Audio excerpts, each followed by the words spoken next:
안녕하세요. AWS 그래비톤2 특집 세션에 오신 것을 환영합니다. 저는 AWS 어카운트 매니저 조요원입니다. 오늘 이 시간에는 고성능, 저비용, 클라우드 워크로드에 최적화된 AWS 그래비톤2라는 주제를 가지고 그래비톤이 무엇인지 고객 사례와 더불어 실제로 그래비톤2를 어떻게 적용할 수 있을지에 대한 기술적인 내용들도 함께 살펴보고자 합니다. 아직 그래비톤2에 대해서 익숙하지 않으신 분들이거나 이제 사용을 고려하고 계신 분들께 해당 세션이 많은 도움 되시기 바라겠습니다. 그럼 시작하겠습니다. 먼저 질문을 하나 드리고자 합니다. 스스로 한번 답을 해보시면 좋을 것 같은데요. 클라우드를 지금 얼마나 잘 사용하고 있다고 생각을 하시나요? 지금 세션을 듣는 어떤 분들께서는 나는 충분히 잘 활용을 하고 있다라고 생각을 하고 계신 분들도 계실 거고 또 나는 잘 모르겠다라고 하시는 분들도 계실 것 같습니다. 민첩성이라든지 탄력성, 비용 절감, 글로벌 확장 등 클라우드 컴퓨팅의 이점은 여러 가지가 있겠고 아마 복합적인 이유로 클라우드를 채택하셨을 겁니다.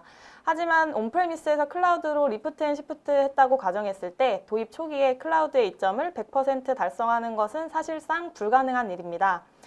클라우드의 이점을 최대한 달성하시기 위해서는 도입 이후에도 클라우드에 최적화된 소위 말해 클라우드 네이티브하게 비즈니스를 운영하고자 하려는 여러 노력들이 필요한데요.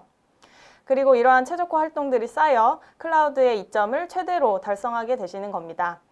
그래서 오늘 주제인 그래비톤2를 채택하시고 사용하시는 것도 이러한 활동 중에 하나일 수 있는데요. 어떤 의미에서 그런 것인지 함께 살펴보시겠습니다. 그에 앞서 AWS의 컴퓨팅 플랫폼을 간략하게 먼저 말씀을 드리자면 다양한 프로세서라든지 스토리지, 네트워킹, 운영체제, 구매 모델을 선택할 수 있는 가장 폭넓고 세분화된 컴퓨팅 플랫폼을 제공하고 있습니다. 범용성, 컴퓨팅 최적화, 메모리 최적화, GPU 컴퓨팅 등의 최적화된 여러 가지 유형을 제공을 하고 있고요. 그래서 사실상 거의 모든 비즈니스 요구 사항에 적합하다고 말씀드릴 수 있겠습니다. 네, 그래서 아마존 EBS와 같은 다른 옵션을 추가하게 되면 총 400개 이상의 고유한 인스턴스 유형이 있어서 고객분들께서는 컴퓨팅과 관련해서 가장 많은 선택권과 유연성을 누리실 수 있다라고 이해를 하고 계시면 될 것 같습니다. 앞에서 AWS의 컴퓨팅 플랫폼은 다양한 프로세서 옵션을 지원하고 있다고 말씀을 드렸는데요. 프로세서로는 많이 익숙하실 인텔의 제온 프로세서를 지원을 하고 있고 x86 기반 워크로드를 위한 강력하지만 비용 효율적인 옵션인 AMD의 에픽도 지원을 하고 있습니다. 그리고 오늘 주제인 AWS 클라우드의 맞춤형으로 설계된 그래비톤 프로세서까지 지원을 하게 되었습니다. 자연스럽게 그래비톤 프로세서에 대해서 궁금하실 것 같습니다. AWS 그래비톤은 64비트 ARM 네오버스 N1 코어를 사용해서 설계한 맞춤형 제품이고요. 클라우드 네이티브 워크로드를 대규모로 실행한 경험을 바탕으로 칩 자체를 최적화했습니다. 그래서 그래비톤은 말 그대로 클라우드용으로 설계된 거다라고 이해를 하고 계시면 될 것 같고요. 그래서 AWS 자체에서 이러한 프로세서를 만들면서 이제 고객분들에게 상당한 비용 절감과 함께 뛰어난 성능을 제공을 할 수 있게 됐습니다. 사실 그래비톤이 근래에 화두가 되면서 비교적 최근에 출시된 걸로 아시는 분들도 계실 수 있겠는데요. 이미 2018년 리인벤트에서 AWS 그래비톤으로 구동되는 첫 번째 인스턴스인 A1 인스턴스가 발표됐습니다. A1 인스턴스는 클라우드 아키텍처에서 일반적으로 사용되는 확장 워크로드를 위해 비용과 성능에 최적화되게끔 만들어졌고요. 웹 서비스라든지 컨테이너화된 마이크로 서비스, ARM 기반의 개발 및 테스트 워크로드, 특히 CI/CD에 매우 적합하고 또 A1 인스턴스를 활용한 여러 고객 사례를 구축을 하고 있었습니다. 그리고 A1 인스턴스 패밀리와 1세대 AWS 그래비톤의 성공으로 AWS는 그래비톤의 워크로드와 대상 어플리케이션을 이제 확대하고자 했고요. HPC라든지 미디어 인코딩, 인메모리 캐시, 심지어는 전자설계 자동화와 같은 워크로드에도 적용 가능하실 수 있게끔 지속적으로 혁신을 했고 1세대 그래비톤이 발표되고 불과 1년 후인 2019년 리인벤트에서 1세대보다 훨씬 더 강력하고 또 훨씬 더 광범위한 워크로드 세트에 적합한 AWS 그래비톤2가 발표되게 되었습니다. 그래비톤의 1세대와 비교해서 그래비톤 2는 어떤 부분들이 더 향상되었는지 조금 더 자세하게 살펴보겠습니다. 지금 보이시는 거는 AWS 그래비톤 2의 실제 사진인데요. 아까 말씀드렸던 것처럼 64비트 ARM 네어버스 N1 코어 그리고 약 300억 개의 트랜지스터가 탑재되어 있고요. AWS에 구축된 최초의 7나노미터 프로세서입니다. 그래서 AWS 그래비톤 2는 1세대 AWS 그래비톤 프로세서와 비교를 했을 때 성능은 7배, 메모리는 5배나 빨라졌고요. 컴퓨팅 코어는 4배 향상됐고 캐시 용량 또한 2배 정도 늘어났습니다. 그리고 지금은 그래비톤 2를 처음 발표했을 때보다 2가지 정도가 더 추가가 돼서 총 5가지 새로운 인스턴스 유형으로 제공되고 있습니다. M 타입, T 타입, C, R, X2 이렇게 5가지 그래비톤 2 인스턴스가 제공이 되고 있고요. 동급 X86 기반 인스턴스에 비해서 최대 40% 더 나은 가격 대비 성능을 동일하게 제공을 하고 있습니다.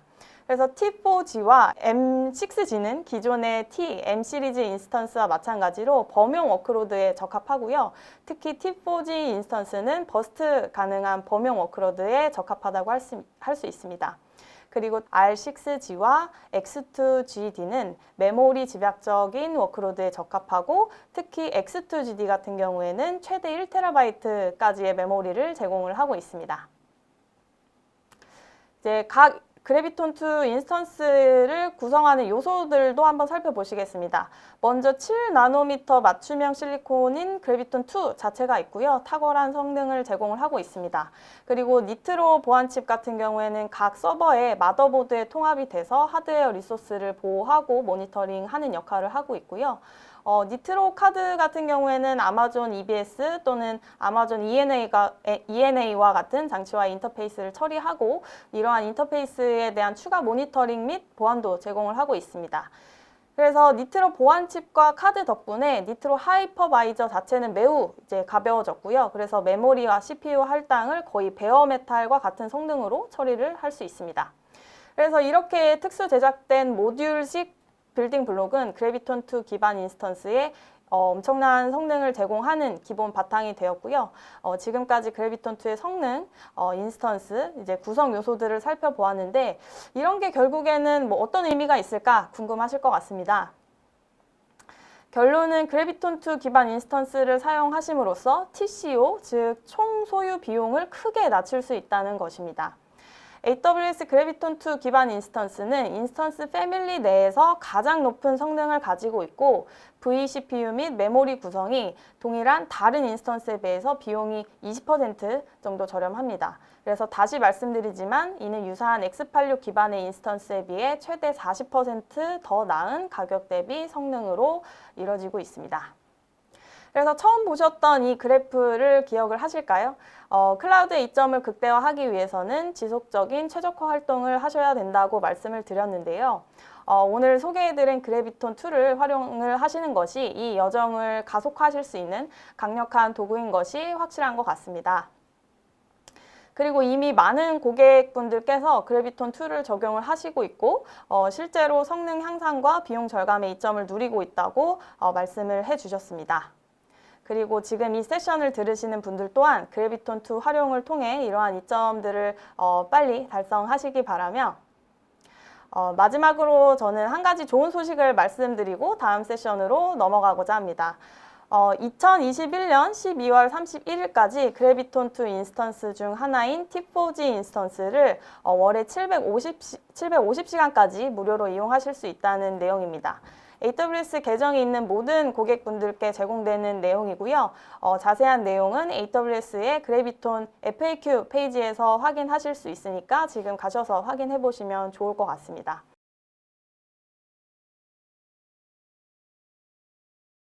네, 안녕하세요. 저는 IJ웍스 디파이너리 개발팀의 김석환이라고 합니다. 오늘은 저희 회사에서 그래비톤 2를 도입한 내용하고 그리고 그 그래비톤 2 도입에 고려한 부분, 또 사용 사례와 도입 후 효과에 대해서 좀 공유 드리는 시간을 가지도록 하겠습니다. 네, 저는 IJ웍스 디파이너리 개발팀 소속 데이터 엔지니어고요.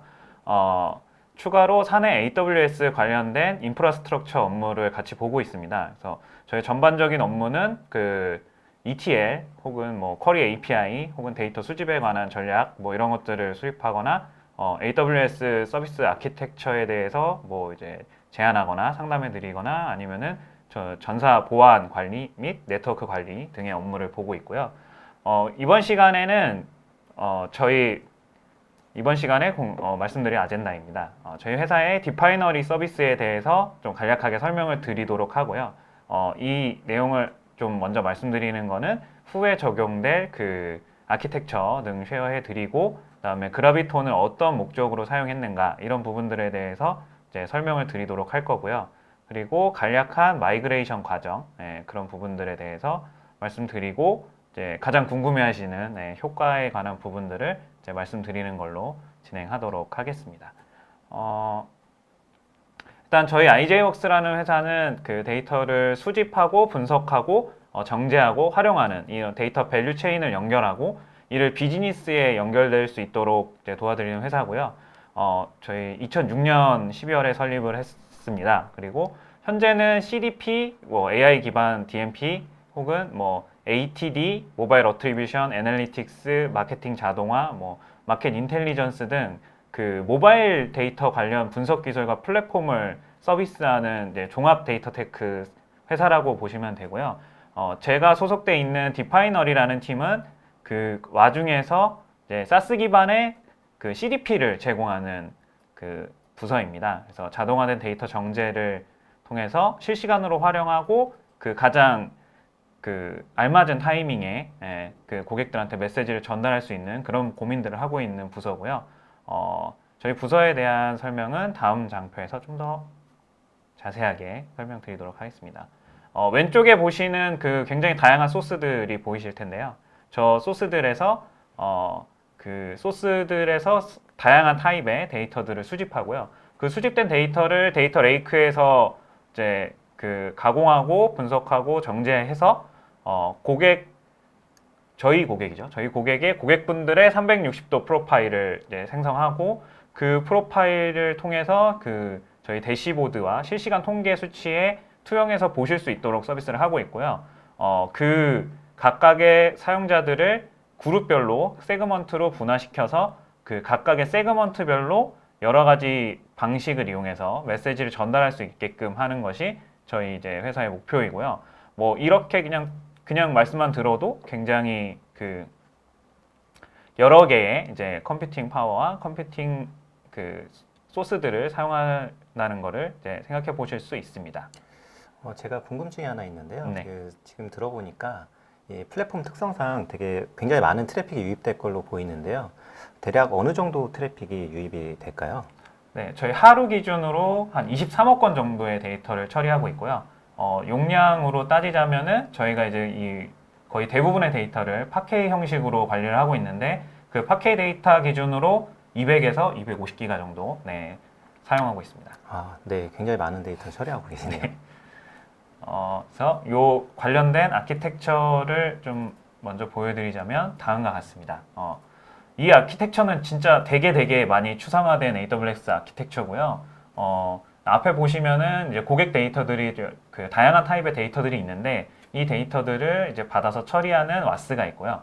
그 와스에서 그 필요한 그 로그들을 좀 정제한 상태로 S3에 업로드를 하게 되면 이제 제가 이제 하는 업무는 저 안에 있는 그 네모박스 안에 있는 데이터 프로세싱을 만드는 영역을 하고 있습니다. 그래서 그 데이터들을 원본 데이터들을 뭐 중간 저장하는 S3라던가 그 데이터들의 메타데이터를 저장하는 RDS 그리고 그 좀 더 간단한 데이터들을 저장하는 다이나모DB 이런 레이어들을 가지고 있고요. 이런 재료들을 이용해서 아까 말씀드렸던 파케이 데이터를 만드는 과정을 거치고 있습니다. 그리고 생성된 파케 데이터는 그 ECS 클러스터에 있는 쿼리 API를 통해서 이제 사용자한테 전달하는 구조고요. 이번 저희가 그 그라비톤을 도입을 결정하게 된 인스턴스들은 RDS와 ECS 클러스터의 API입니다. 지금 보시는 화면에 저 은색 모양 배지는요, 뭐 그 그라비톤 이미지라고 하더라고요. 그래서 저도 실제로 본 적은 없지만 네. 그래서 그걸 가져왔고요. 저 두 서비스에 대해서 그라비톤을 도입하기로 결정을 했습니다. 일단 뭐 그라비톤에 대한 설명은 앞서 뭐 자세히 해주셔서 네, 추가로 할 필요는 없을 것 같고요. 저희는 그 중에서 EC2와 RDS에 적용을 했습니다. 네, 추가로 일래스틱 캐시, 일래스틱 서치, 그리고 EMR에도 적용이 가능하다고 하더라고요. 그래서 이제 그런 부분들은 참고해 주시면 좋을 것 같고요. 비용 대비 효과는 약 한 35% 정도 생각하고 있었어요. 근데 일단 기본적으로 저희는 그 인스턴스 대 인스턴스를 교체하다 보니까 저희 기준 리전이 되는 그 버지니아 리전이 있는데 버지니아 리전 기준으로 한 20% 정도의 비용 효율성을 가지고 있더라고요. 그래서 저희가 이 그라비톤을 도입하려고 했던 여러 가지 이유 중에 하나는 그 스팟보다는 좀 안정적으로 이제 꺼질 걱정 없이 이제 EC2 인스턴스를 쓰기 위해서였고요. 그 다음에 온디맨드보다는 비용 효율성이 그나마 높은 방향으로, 그리고 RI보다는 유동성이 높은 방향으로 가기 위해서 그 M5 라지보다는 M6G 라지가 좀 더 효용성이 높지 않냐, 뭐 이런 결론에 다다르게 됐습니다. 사실 그 말씀해 주신 것처럼 이제 그라비톤이 되게 좋은 부분이 굉장히 많은데요. 성능도 높고 비용도 저렴하고. 그런데 이게 실제 CPU 아키텍처가 달라지기 때문에 이 부분에 대한 사실 다른 고객분들의 우려도 사실 있으시고 IGWorks에서도 좀 고민이 좀 있으셨을 것 같은데 어떠셨을까요? 일단 저희 같은 경우에는 그 기본적으로 이제 어플리케이션을 개발해서 고객분들한테 서비스 하는 거를 좀 업이라고 생각을 하고 있는데요. 사실상 어떤 그 CPU 아키텍처가 이제 돌아가느냐, 뭐 이게 시스크냐 리스크냐 이런 거를 고려한다기보다는 그 실질적인 어플리케이션 서비스에 문제가 있느냐 없느냐를 더 우선해서 좀 파악을 했었고, 저희 같은 경우에는 그 저희 결론은 만약에 테스트가 동일하게 돌아간다면 이제 그 아키텍처는 둘째 치고 잘 동작할 것이다, 뭐 이런 계산을 해서 이제 마이그레이션 하기 전에 충분한 테스트를 거쳤고요. 뭐 좀 불안하거나 고민했다기보다는 이제 좀 기대감이 좀 더 높았던 것 같아요. 네. 그래서 역시 실제로 테스트를 진행해 보시는 게 사실 네. 가장 좋은 부분인 것 같아요. 네. 그리고 뭐 이제 저희들도 그렇지만 그나마 좀 문제가 적을 수 있는 매니지드 서비스로 테스트를 해보시면은 아마 좀 더 쉽게 접근하실 수 있을 거라고 생각합니다. 네, 감사합니다. 네. 네, 뭐 대충 말씀드렸지만 저희 마이그레이션 과정에 대해서 한번 좀 설명을 드리도록 할게요. 그래서 그 저희가 그라비톤 인스턴스로 진행한 친구들이 두 친구가 있었는데요.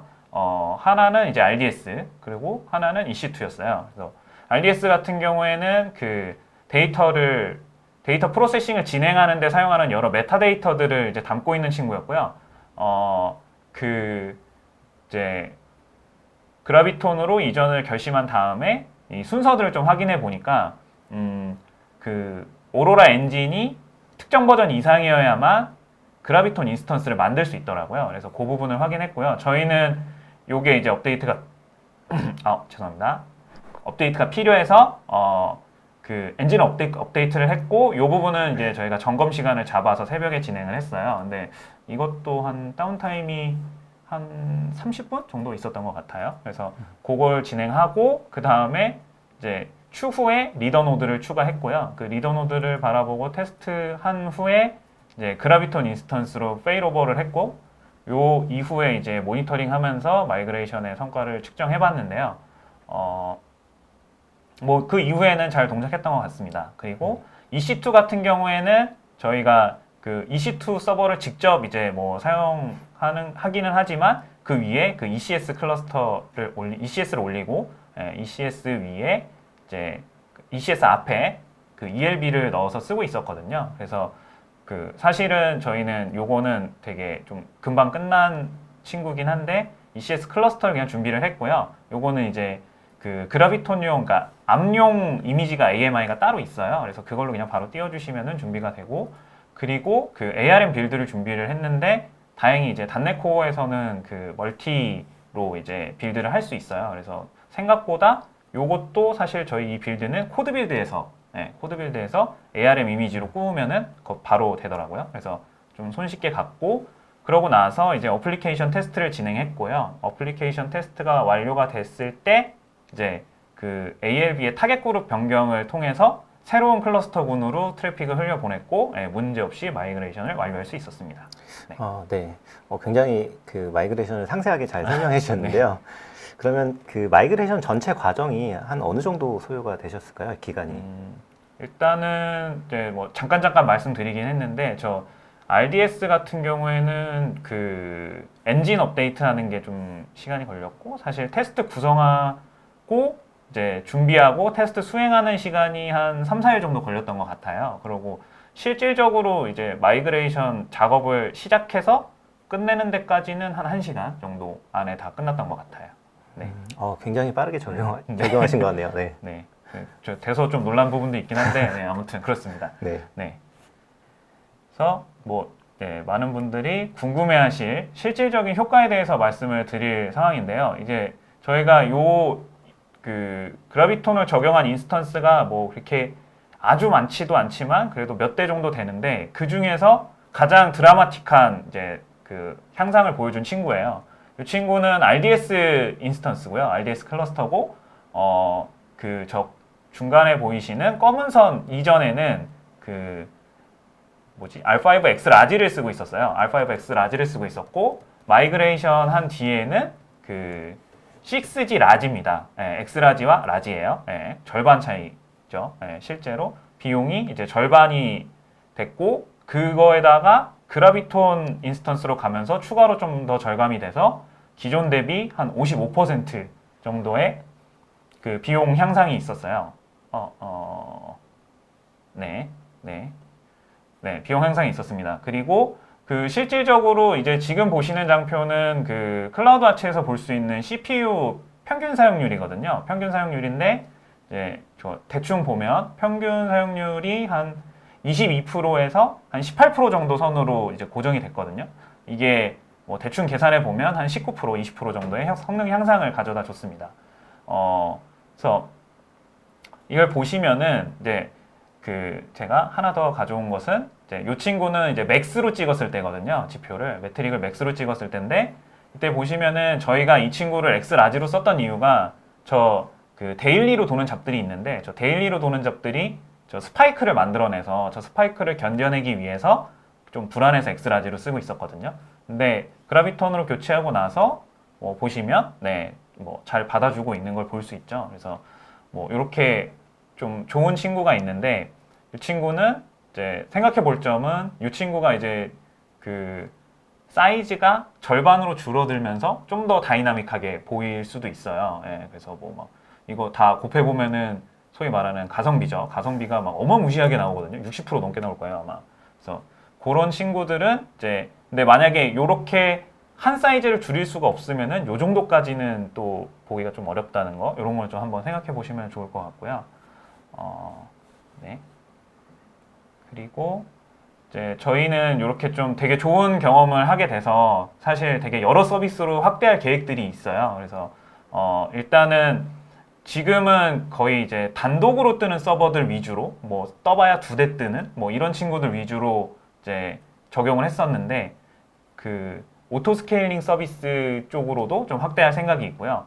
그러니까 이게 진짜 가성비가 막 그 나오려면은 여러 대의 서버가 뜨고 원래 막 20대 뜨던 게 14대 뜨고 막 이래야지 진짜 그 가성비 뭐 이제 실제 비용은 더 줄어들겠죠. 이제 그런 부분들을 볼 수 있어서 이런 부분들에 좀 확대 적용할 생각을 가지고 있고요. 그리고 이제 이 서비스를 어떻게 구성하거나 오토 스케일링 전략을 어떻게 가져갈지에 대해서는 좀 고민 중입니다. 그리고 저희가 이제 대용량 파일 작업에 EMR 클러스터를 사용하고 있는 게 하나 있는데 이게 좀 주기적으로 작업을 함에도 이제 RI 적용이 좀 까다롭잖아요. 뭐 하루에 뭐 4시간만 돈다 이러면은 RI를 좀 사기 좀 껄끄럽고 그렇다고 스팟을 사용하기에는 그 체크 포인트를 좀 여러 개를 쓰는 게 안전한데 그게 이제 그 전체적인 작업 시간을 늘리는 또 그런 경향이 있어요. 그래서 그런 좀 고민이 좀 많아서 그냥 온디맨드로 쭉 쓰고 있었는데 이제 요 발표를 사실 저도 준비하다가 그라비톤 EMR이 있다는 걸 알게 됐거든요. 그래서 홍보 좀 해주세요. 그래서 이런 것들을 이제 EMR에도 한번 써볼 수 있을까? 이런 고민들을 이제 하게 됐고 대신에 저희가 지금 사용하고 있는 EMR 버전이 좀 낮아가지고 그 마이그레이션 방법을 좀 고민하고 있습니다. 네. 계획을 말씀해 주셨는데 지금 오토 스케일링 서비스, 뭐 EMR 서비스 마이그레이션을 지금 진행할 예정이다라고 말씀해 주셨는데 혹시 좀 더 우려되는 부분이나 이런 것들이 있으실까요? 일단은 이제 그 그라비톤 2 써보신 분들은 어느 정도 다 아실 거예요. 이게 프로비저닝이 가끔 안 될 때가 있어요. 프로비저닝. 근데 이게 그 한 대 한 대 이러는 거는 뭐 이제 그 일단 한번 띄우면 저희가 이제 없어질 일은 없으니까 서버가 괜찮은데 그 오토 스케일링 서비스 같은 경우에는 그 이제 컴퓨팅 파워가 필요할 때 어떤 매트릭이나 어떤 후계에 의해서 이제 사이즈가 늘고 주는데 그 타이밍에 그 만약에 프로비저닝이 안 되면 그 부분에 대한 좀 고민은 있어요. 네, 그래서 그런 부분들이 좀 고민입니다. 네, 아무래도 그라비톤 2가 지금 인기가 좀 많다 보니까 물량에 대한 사실 좀 우려가 있으실 수도 있어요. 그런데 뭐 아시겠지만 저희 AWS가 이제 고객분들 요구사항 기반으로 해서 계속 개선을 해나가고 있으니까 이런 부분들도 이제 염려 없이 곧 사용하실 수 있을 거라고 생각하고요. 중간에 이제 어려움이 있으시면 저희 쪽에 언제든지 연락을 주시면 될 것 같아요. 네. 네. 알겠습니다.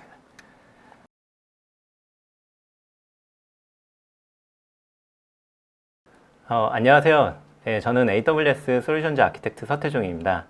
네, 이번 시간에는 그라비톤 2로 EC2 및 컨테이너 워크로드 전환하기 라는 내용을 말씀드리도록 하겠습니다. 이번 시간의 아젠다입니다. 먼저 그라비톤 2의 기본적인 전환 과정에 대해서 살펴볼 거고요. 그리고 각 전환 과정에서 각각의 항목별로 좀 더 상세하게 말씀을 드리고 최적화의 방법은 어떤 게 있는지도 설명을 드리도록 하겠습니다. 먼저 전환 과정 개요입니다. 그라비톤 2 프로세서는 이제 앞서 설명 드리신 것처럼 높은 가격 대비 성능을 가지고 있어서 고객분들이 비용 효율적인 아키텍처를 가져가시는 데 있어서 매우 좋은 선택지가 될 수 있습니다. 하지만 여기서 고객분들이 반드시 고려해야 하는 사항이 있습니다. 바로 호환성에 관한 부분인데요. 그라비톤 2 프로세서는 인텔 또는 AMD 프로세서와는 다르게 x86 아키텍처가 아니라 ARM 기반의 CPU 아키텍처를 가지고 있습니다. 따라서 고객분들의 워크로드가 이 ARM CPU 아키텍처에서 동작할 수 있어야 합니다. 그러면 이 호환성 측면에서 고려해야 하는 사항이 어떤 게 있는지 하나씩 살펴보겠습니다. 먼저 EC2 기반으로 동작하는 어플리케이션의 계층 구조를 살펴보겠습니다. 제일 먼저 EC2가 있겠죠? 그리고 EC2의 인스턴스 타입이 그라비톤 2 기반으로 변경이 될 겁니다. 여기에서 보시는 것처럼 M6G, R6G, C6G와 같은 인스턴스 타입으로 변경을 하시게 되겠죠. 그러면 EC2의 인스턴스 타입이 달라지기 때문에 이제 ARM 기반으로 CPU 아키텍처가 바뀝니다. 그리고 기존에 사용하던 운영체제를 그대로 사용하실 수가 없어요. 그래서 ARM을 지원하는 새로운 운영체제가 필요합니다. 그리고 이때 이제 ARM용으로 만들어진 AMI를 사용을 하셔야 됩니다. 그리고 이제 운영체제에 설치되는 에이전트나 데몬, 그리고 AWS에서 제공하는 CLI, SSM 에이전트 같은 것들이 있을 텐데요. 이런 프로그램들은 기본적으로 플랫폼의 디펜던시를 가진 이 컴파일된 바이너리를 가지고 동작을 합니다. 그래서 ARM CPU 아키텍처에서 동작할 수 있는 이 바이너리가 필요하고요. 그리고 마지막으로 비즈니스 어플리케이션 영역이 있을 텐데요. 여기에서 크게 두 가지 부분으로 나눠서 볼 수 있습니다. 먼저 별도의 런타임 위에서 동작하는 파이썬 또는 자바 같은 언어가 있을 거고요. 이런 언어들은 기본적으로 플랫폼에 독립적으로 동작하기 때문에 이 런타임만 ARM용으로 변경을 해주면 비즈니스 어플리케이션은 별도로 컴파일을 하지 않으셔도 그대로 동작할 겁니다. 하지만 이 컴파일을 통해서 플랫폼에 의존적인 바이너리를 만들어내서 처리를 하는 C나 C++, 고와 같은 언어들은 ARM 기반으로 다시 컴파일을 하셔야 정상적으로 동작이 됩니다. 그럼 앞서 살펴본 내용을 바탕으로 해서 전환 과정을 한번 생각해 보겠습니다. 제일 먼저 라이브러리나 에이전트, 데몬 같은 디펜던시들을 먼저 식별하는 과정이 필요합니다. 그리고 이렇게 식별된 항목들이 ARM CPU 아키텍처를 지원하는지 확인을 해야 됩니다. 벤더로부터 공급받은 이제 라이브러리 같은 경우는 이 벤더로부터 ARM 버전의 바이너리를 제공받아야 할 거고요. 오픈소스 경우는 상당수가 이런 ARM 기반의 바이너리를 제공하고 있습니다. 만약에 필요한 바이너리가 없다라고 하는 경우에는 소스코드를 이용해서 직접 컴파일을 하실 수도 있고요. 또는 저희 AWS 어카운트 팀에 문의를 주시면 별도로 도움을 드리도록 하겠습니다. 이제 전환 과정의 다음 단계를 보겠습니다. 당연한 부분이겠지만 이렇게 식별된 항목들을 그라비톤2 인스턴스 환경에 설치를 한 다음에 많은 테스트를 진행을 하셔야겠죠. 아까 전에 IJWorks에서도 발표를 해주신 것처럼 테스트라는 부분이 사실 가장 중요한 부분인 것 같습니다. 그런데 여기에서 주의하셔야 될 부분이 그라비톤2 기반으로 전환을 하실 때 많은 경우에 운영체제나 라이브러리가 최신 버전으로 변경될 수가 있습니다. 그래서 사실 이 과정에서 CPU 아키텍처의 변경 때문에 발생하는 문제보다도 오히려 그 관련된 버전이 올라가면서 발생하는 문제가 있을 수가 있는데요. 테스트 시에 만약에 이제 오류가 발생한다라고 하게 되면 이게 CPU 아키텍처 문제인지 아니면 최신 버전이 적용되면서 발생하는 문제인지 식별하는 과정이 굉장히 중요합니다. 그리고 이런 인프라의 변경 사항을 빠르고 안정적으로 테스트하시려면 결국에는 IAC, 인프라스트럭처 에즈 코드 도구를 적극적으로 활용하시는 것을 권장드립니다. 그리고 실제 운영 중인 환경에 적용할 때는 안정성도 굉장히 중요하죠. 그래서 블루그린 또는 카나리 배포 방식을 통해서 안정적으로 배포하시는 것도 권장을 드립니다.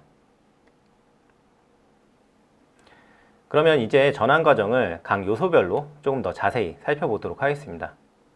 먼저 운영체제 부분을 말씀을 드리겠습니다.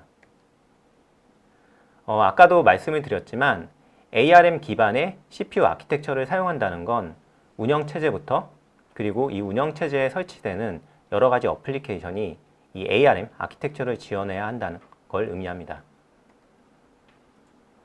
지금 보시는 것처럼 아마존 리눅스 2나 레드햇 엔터프라이즈 리눅스, 우분투, 수세 리눅스와 같은 상용 운영체제뿐만 아니라 센토스, 데비안 같은 다양한 커뮤니티 버전의 운영체제가 이 ARM CPU 아키텍처를 지원하고 있고요.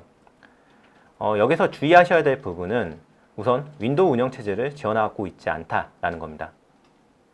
그리고 최신 버전 위주로 지원이 되고 있어서 전환 시에 기존에 사용하고 있던 운영체제의 버전을 업그레이드 해야 할 수 있다는 거 참고 부탁드리겠습니다. 그럼 이제 어플리케이션 영역을 좀 더 살펴보겠습니다. 아까 말씀드린 대로 이런 비즈니스 어플리케이션은 크게 두 가지 부분으로 나눠서 볼 수가 있는데요. 별도의 런타임을 기반으로 동작하는 자바와 같은 언어와 그리고 플랫폼의 직접적인 의존성을 가진 C나 C++ 같은 언어로 나눠서 볼 수가 있습니다. 먼저 인터프리터 방식 또는 자바와 같이 바이트 코드를 컴파일해서 사용하는 그런 언어를 살펴보겠습니다. 파이썬은 인터프리터 방식의 언어죠. 그래서 앞서 말씀드린 것처럼 고객분들의 어플리케이션을 다시 컴파일하지 않고 그대로 사용할 수가 있습니다. 하지만 이때 PIP를 통해서 패키지를 설치해서 사용하는 경우도 있죠. 이때 설치되는 네이티브 라이브러리 같은 경우는 프리컴파일돼서 제공되는 패키지가 있는데요. 이때 x86 같은 경우는 이런 패키지가 이미 만들어져 있는 경우가 있는데 ARM 같은 경우는 이 프리컴파일드 된 패키지가 없는 경우들이 있습니다. 그래서 이런 경우에는 인스톨하는 시점에 컴파일이 같이 진행이 되면서 설치가 되는데 이것 때문에 설치 시간이 길어질 수가 있습니다. 그래서 이 부분을 개선하려고 AWS에서는 프리컴파일드 된 패키지를 업데이트하는 작업을 적극적으로 진행을 하고 있고요. 자세한 내용은 아래 링크를 참고하시면 좋을 것 같습니다. 노드나 루비의 경우도 이 ARM을 지원하고 있어서 ARM 기반의 런타임만 설치를 하게 되면 별도의 재컴파일 작업 없이 어플리케이션을 그대로 사용하실 수가 있습니다. 그리고 다음은 PHP인데요. 마찬가지로 별도의 어플리케이션 수정 없이 사용이 가능하십니다. 하지만 지금 보시는 것처럼 버전에 따라서 성능의 차이가 큰 것을 볼 수가 있는데요. 지금 보시는 내용은 AWS 블로그에 올라온 비교 자료입니다. PHP 7.3의 경우는 그라비톤2가 x86 인스턴스 대비해서 성능이 좀 더 떨어지는 것을 볼 수가 있습니다. 하지만 PHP 7.4의 경우는 대략 7.3 대비해서 한 37% 정도 성능이 향상됐고요. 엔진엑스하고 워드프레스를 이용해서 실질적으로 7.4 버전 기준으로 테스트를 진행했을 때 M6G, 이제 그라비톤 인스턴스가 M5 대비해서 약 17% 정도 더 처리량이 많았습니다. 그리고 PHP 8.0에서는 이 성능 향상의 폭이 더 컸는데요. 지금 보시는 블로그가 작성된 시점이 작년 7월입니다.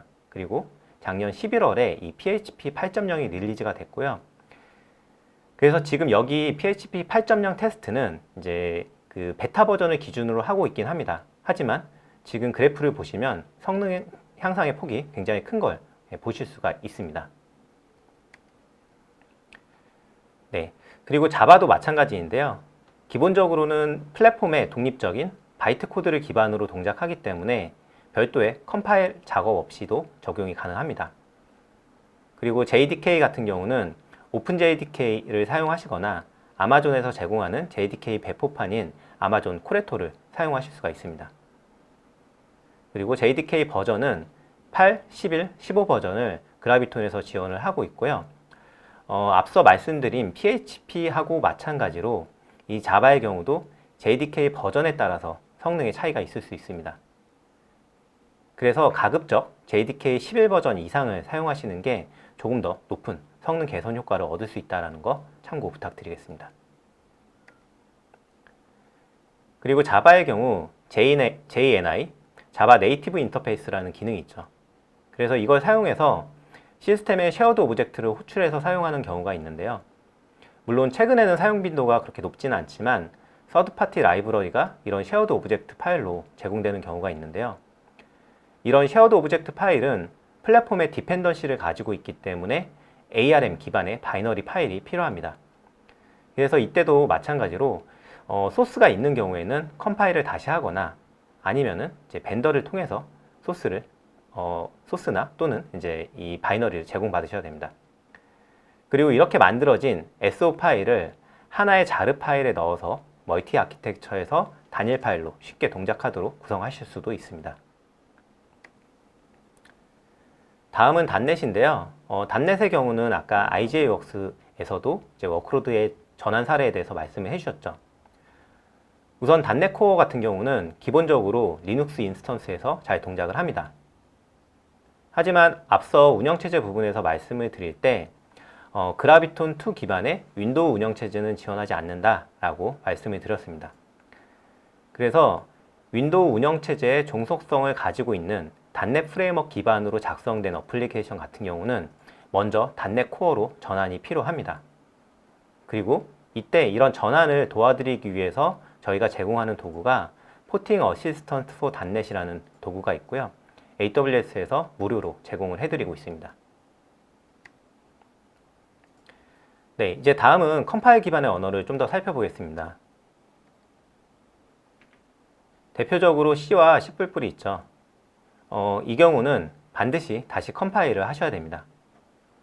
그리고 만약에 성능 최적화를 위해서 코드 내에서 어셈블리를 사용했거나 아니면은 x86에 특화된 그런 내장 함수를 사용해서 코드가 만들어진 경우가 있을 수 있는데요. 이 부분은 컴파일만으로는 조치가 되지 않기 때문에 별도로 포팅 작업을 추가로 하셔야 됩니다. 그리고 ARM 아키텍처 8.1부터 라지 시스템 익스텐션즈라는 스펙이 있는데요. 이 부분을 활용하게 되면 CPU와 CPU 간의 통신, 락킹, 뮤텍스 같은 부분의 성능이 개선됩니다. 아마존 리눅스나 우분투, 레드햇 엔터프라이즈 리눅스 같은 경우는 기본적으로 이 LSE가 지원되는 표준 라이브러리가 들어가 있다고 보시면 되고요. 이 LSE 지원 여부는 앞에 운영체제 부분에 링크가 있는데 그 링크를 참고해서 보시면 좋을 것 같습니다. 그리고 고 같은 경우도 컴파일은 다시 해야 됩니다. 하지만 고는 내장된 크로스 컴파일러를 이용을 하게 되면 조금 더 쉽게 이런 컴파일 작업을 진행을 하실 수가 있습니다. 그러면 이어서 이제 라이브러리, 에이전트, 그리고 AWS에서 제공하는 도구들에 대해서 조금 더 살펴보겠습니다. 지금 보시는 다양한 종류의 솔루션들, 그리고 여기에는 나와 있지 않지만 더 많은 솔루션들이 그라비톤2의 ARM 아키텍처를 지원하고 있고요. 그리고 지금 여기 보시는 하단에 링크에 들어가시면 조금 더 상세한 목록을 확인하실 수 있습니다. 그리고 AWS에서 제공하는 다양한 도구들이 있죠. 대표적으로 이제 시스템 매니저의 에이전트라든가 아니면 코드빌드에서 사용하는 에이전트 종류 같은 것도 있고요. 그리고 AWS의 CLI 또는 그 아까 전에 IJWorks에서 활용하셨던 AWS의 코드빌드 같은 빌드 도구가 포함이 됩니다. 이런 도구들도 대부분 그라비톤2를 지원을 하고 있습니다. 다음은 컨테이너인데요. 컨테이너는 이미지 자체가 이미 CPU 아키텍처에 의존적입니다. 그래서 이미지를 빌드할 때 베이스 이미지를 선택하고 빌드를 진행하시는데요.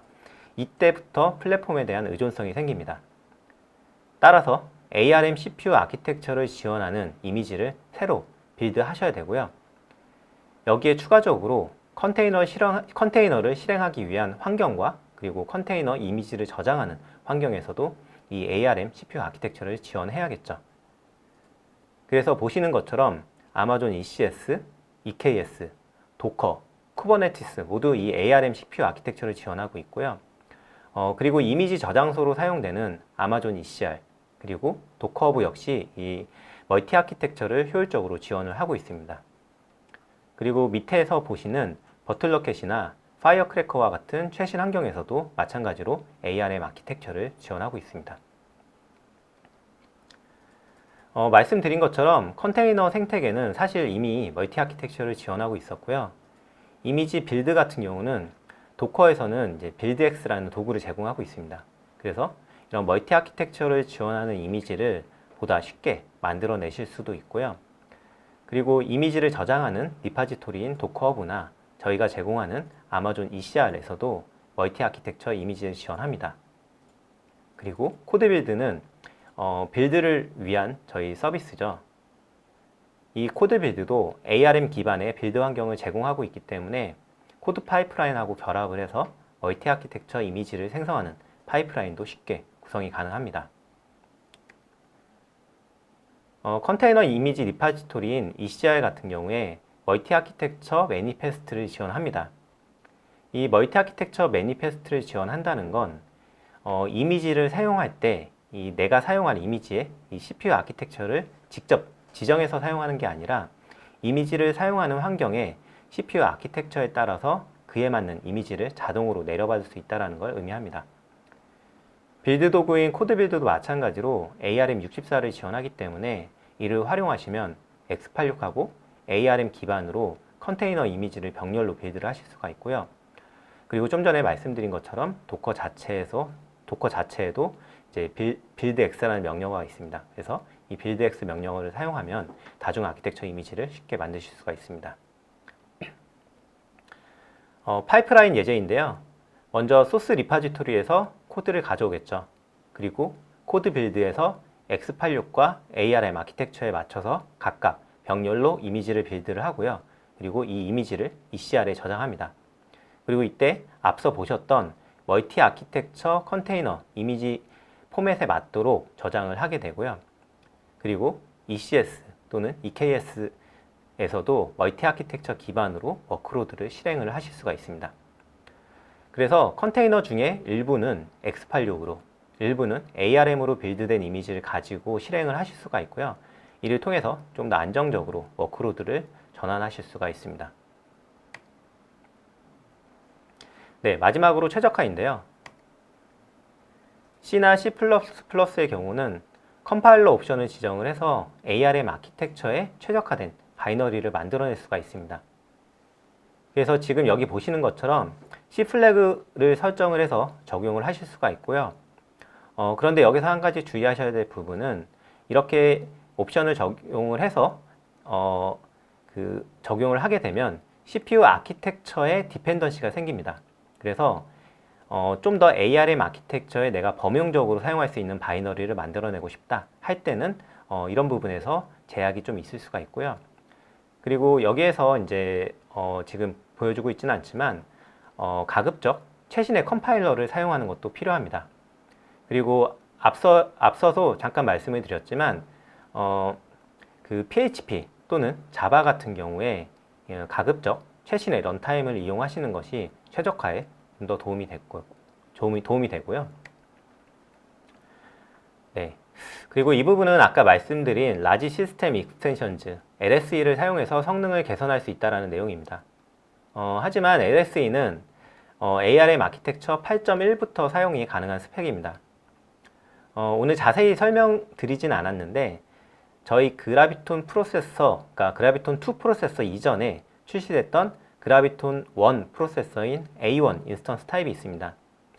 이 그라비톤 1 프로세서, 그러니까 A1 타입의 인스턴스는 ARM 8.0 기반의 아키텍처를 가지고 있기 때문에 만약에 지금 보시는 것처럼 이렇게 옵션을 주게 되면 오늘 주로 설명을 드린 이제 그라비톤 2 타입, 그러니까 T4G, M6G, R6G와 같은 이런 그라비톤 2 타입에서는 최적화가 됩니다. 하지만 ARM 8.0 기반의 아키텍처를 가진 그라비톤 1, A1 타입의 인스턴스는 이렇게 컴파일된 바이너리는 동작을 시킬 수가 없기 때문에 이 점은 반드시 참고하셔야 됩니다. 그리고 사실 저희가 굉장히 다양한 워크로드를 그라비톤 2 기반에서 테스트를 했고요. 평균적으로 상당히 높은 성능을 보여주는 자료도 공개가 되어 있습니다. 그리고 오늘 IJWorks에서 사례를 공개해 주신 것처럼, 그리고 지금도 많은 고객분들이 실제 워크로드에 그라비톤 2를 적용을 하시고 실제로 많은 성능의 개선을 보셨습니다. 하지만 워크로드에 따라서는 때로 이 그라비톤 2를 적용했는데도 생각보다 성능이 잘 안 나오실 수도 있죠. 그런 경우에는 저희 AWS 어카운트 팀에 연락을 주시면 좀 더 도움을 드릴 수 있을 것 같고요. 지금 보시는 내용과 같이 성능 프로파일링을 통해서 병목 지점을 찾고 개선 포인트를 같이 찾아갈 수 있습니다. 마지막 요약입니다. AWS 그라비톤 2 프로세서는 유사한 X86 기반 인스턴스에 비해서 최대 40% 정도 더 높은 가격 대비 성능을 제공합니다. 하지만 앞서 말씀드린 것처럼 그라비톤 2 프로세서는 ARM 기반의 CPU 아키텍처를 가지기 때문에 EC2 인스턴스의 타입만이 아니라 운영체제, 어플리케이션, 그리고 에이전트 등의 호환성이 함께 고려되어야 합니다. 하지만 이제 대부분의 리눅스나 오픈소스 기반 어플리케이션은 ARM을 포함해서 멀티 프로세서 아키텍처를 쉽게 구현하실 수가 있고요. 컨테이너 생태계도 멀티 프로세서 아키텍처를 지원하고 있기 때문에 이런 부분들을 조금 더 쉽게 사용할 수 있습니다. 그리고 AWS에서도 다양한 이제 서비스에서 지속적으로 이런 그라비톤 2를 지원을 하고 있습니다. 그리고 비즈니스 어플리케이션의 경우도 보다 쉽게 전환하실 수 있도록 다양한 가이드와 도움을 드리고 있으니까요. 필요하신 경우에 저희 AWS 어카운트 팀에 연락을 주시면 보다 많은 도움을 드리도록 하겠습니다.